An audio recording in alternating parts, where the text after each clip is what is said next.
is actually very consistent with all the latest research that we know about why youth join these extremist groups.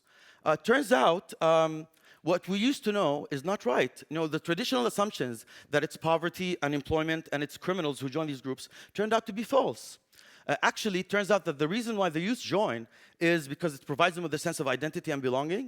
It provides them with the heroic journey, the glamorous call to adventure, and because of an intense sense of humiliation and shame. And this is consistent with their entire mythology. So how about we hear from a couple of guys who are former extremists. They joined extremist groups, and they actually ended up leaving. And I want you to hear from them directly why they joined. They were offering something which I never had before: a family, understanding, belonging. This is where the journey starts. In South London, I grew up in a white working class community. I had no interest in Islam whatsoever. I hated being brown. I hated being Pakistani. I hated being Muslim. Why did you hate being brown? Because I grew up in an environment where there was non-stop racism. Brown people were seen as lesser, second class. It was just that inferiority complex that you have. There was nothing to celebrate about who you were, especially in an environment where everyone else is white.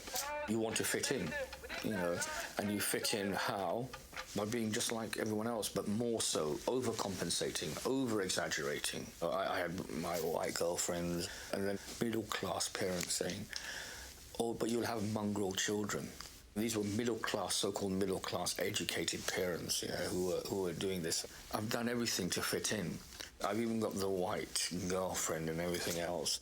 And still you're not accepted, bizarrely. Still you're not accepted. Munir is another man who was marked by his past. I had serious issues coming to terms with the way I looked, the physical impairment from birth. I grew up feeling emasculated anyway because of my disability, and I'd walk home from school as a 6-year-old on my own and sometimes be heckled and sometimes chased and threatened. I'd have things thrown at me. PAKIGOHOME.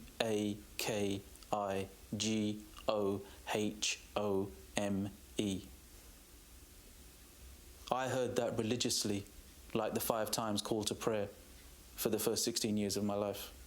I felt so shunned by everybody. I felt so alone, so isolated. I just felt like death would have been a really good option. I didn't have a passion for life. Martyrdom, the notion of the shaheed, the mujahid, they became inspiring. They very much became enabling. I think for me, I was unmistakably drawn to it.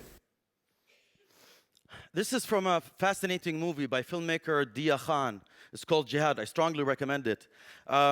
What's really fascinating is those two guys right now are actually activists working against violent extremism and working with the youth in London to try and prevent them from making their same mistakes. And they're having amazing success. What's really fascinating is this guy right here, his name is Abu Muntasir. He is the founder, basically, of Western Jihad. He's the guy responsible for spreading jihad in London, the UK, and actually most of Western Europe. He was their idol. And in the movie, they actually talk about how he was their hero. And they were just dying to meet him. And this is the way they got indoctrinized into this mythology. Now, what's really interesting is this founder and leader recently recanted. And he changed his ways and now is actually working against violent extremism. And I want you to hear his story, how empathy led to him leaving those extremist groups. The one story that affects me the most concerning Burma is in the jungles when I met 2 brothers, 13 years old.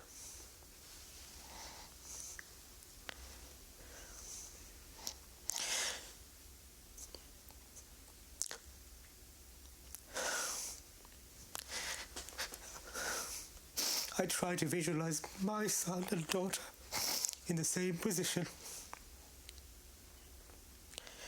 It's not the suffering of being in the jungle and living in the dirt and eating poor food.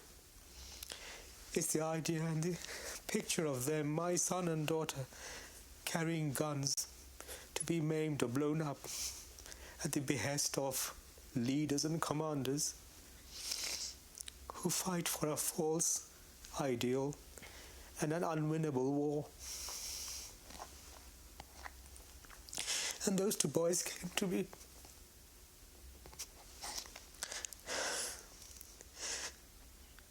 My children may want to not go to school and run away from homeworks. They came to me and they begged me to take them with me. And they said they were not lying. You can tell when people are lying. 13-year-olds telling me, I just want to go to school. We can make the difference, and we didn't.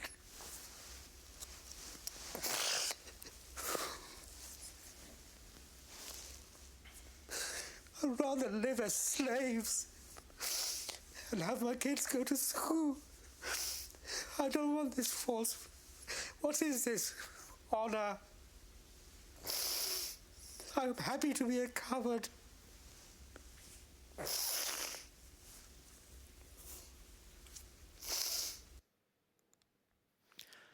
So, ladies and gentlemen, what do we do? One of the biggest problems that we face is we really need to challenge our existing assumptions. And it's not enough to be against extremism. What are we for? It's not enough just to have a counter-narrative. But are we for something greater? These extremists are offering these youth a sense of belonging, identity, a glamorous call to adventure. We have to offer them something bigger. ISIS's ability and Al-Qaeda's ability to sell these youth death speaks more about our inability to sell them on life. See, I view these kids and these youth who join these extremist groups as victims of this ideology. We need to change our perspective. Even if we press a button today and kill every extremist out there, there'll be more extremists born and more groups being formed. We really need to stop them, stop the youth, and have a preventative strategy. Stop the youth from joining these extremist groups.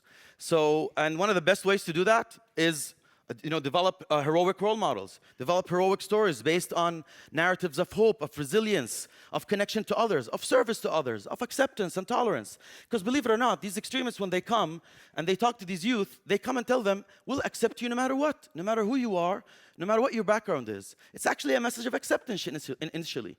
So we need to offer them something greater. And obviously, this is going to take time. One of the big questions that I get asked all the time is, oh my God, but this is going to take generations. Yes, it will. Because the cost of, we haven't done anything over the last few years, and we forgot this and ignored this. And you know what the cost of doing nothing is? It's ISIS. We're seeing that today.